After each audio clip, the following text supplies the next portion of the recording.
Pwede nga.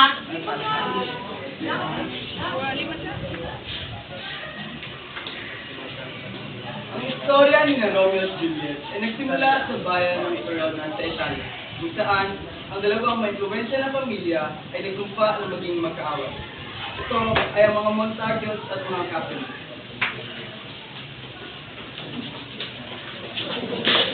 Wala na ang hiya! Wala na ang hiya! Wait ka lang!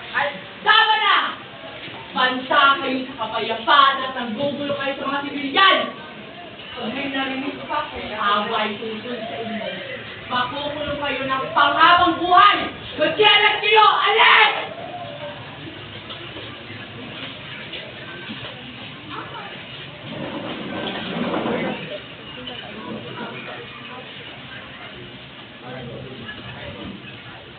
O Romeo, ito ba'y tula ng pag-ibig? May napupusuan ka na ba? Sino? Malamang at may pangalan yan. Oo, Benvolio. Rosalie ang ngalan niya. Ngunit, hindi niya ako mahal. Sapagkat nangako siya magpapakasal sa ibang lalaki. Hay, kaya mo na siya, Romeo. Kawalan niya yun. Kalimutan mo na siya.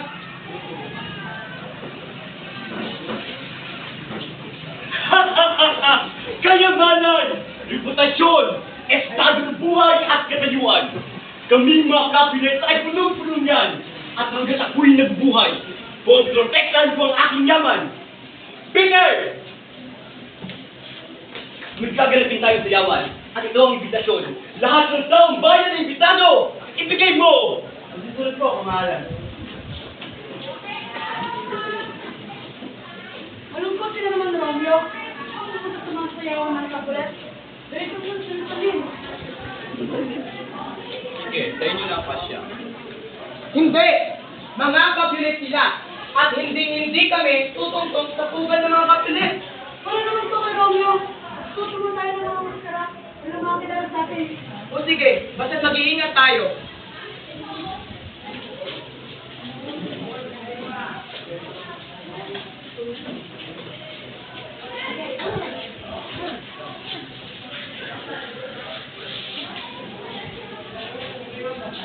Mga Ginoo at binibini ng Verona, maligayang pagdating dito. Simulan na ang sayawan!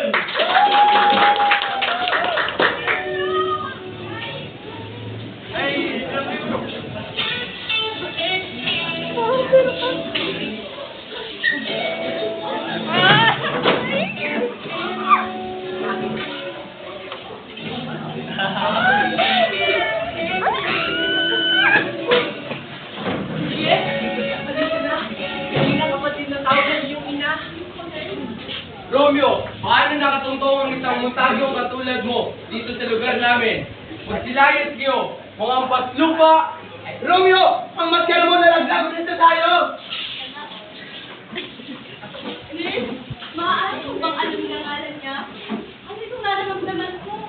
Ito na ba ang tunay na pag-ibig? Kamahalan, narinig ko ang pangalan nito ay Romeo. Sino siya ang Montagyo? Hindi! Ang tawag kamahalan isang kaawan? Hindi maaari!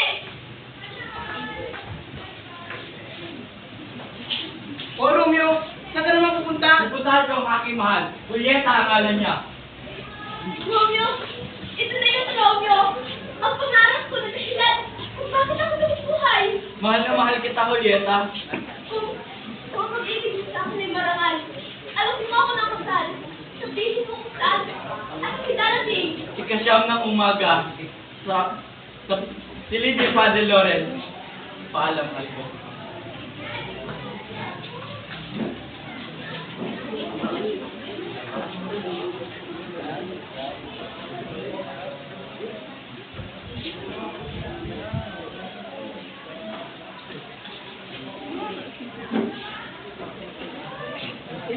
Hinapunan ang kasalan ni na Romeo at Julieta.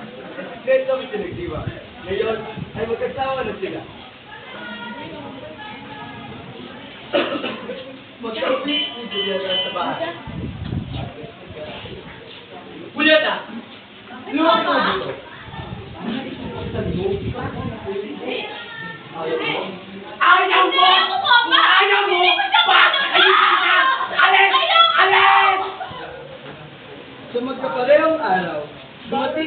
sinakal at pinatay sa Mercutio.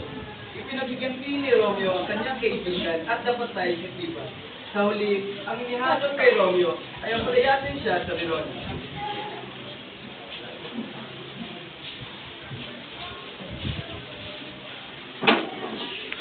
Ha? Layas lang? Dapat ipapatay niya ang hayop na yan. Wala kang hiya, Romeo!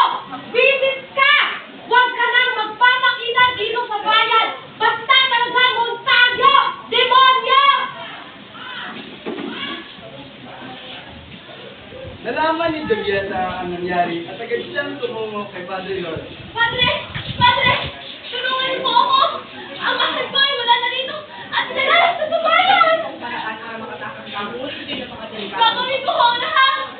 Padre, tulungan mo ako!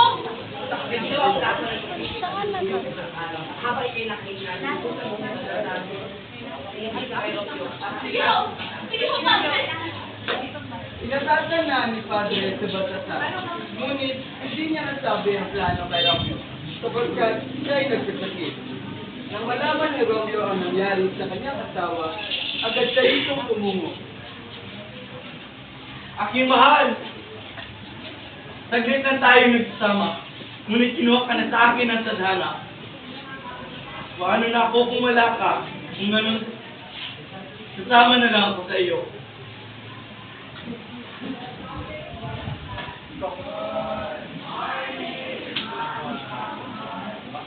Makailang minuto ay nagising na ang dalaga sa bisa ng laso at nakita na kay Lenga ang asawa na wala ng buhay. Romeo? Mahal ko? Mahal ko!